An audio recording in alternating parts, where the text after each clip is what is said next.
In this video, we're going to learn how multiplication and division are related, and we're going to do that using an array. So if we have a problem like this one that says,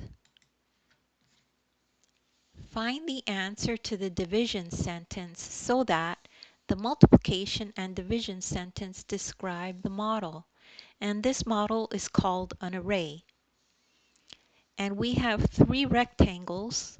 And let's figure out how many dots we have in there. There's 1, 2, 3, 4, 5, 6, 7, 8, 9. 9 dots. So 3 boxes times 9 dots equals 27 dots in total. So 3 is the number of groups, 9 is the number of dots in each group, and 27 is the total number of dots. So how does that translate to division? If we have 27 divided by 3, what does that mean?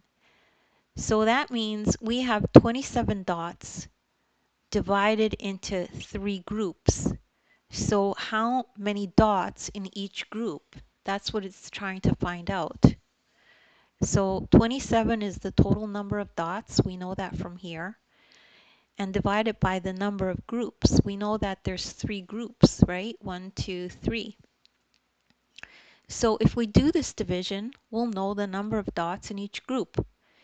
And we know that that number is 9, right? So here's 9, number of dots in each group. So let's write that in.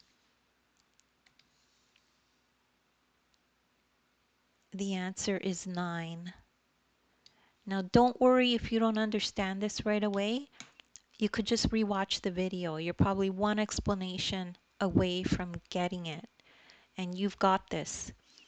And if you need extra resources, if you look in the description, I have links to other videos of mine that are like this.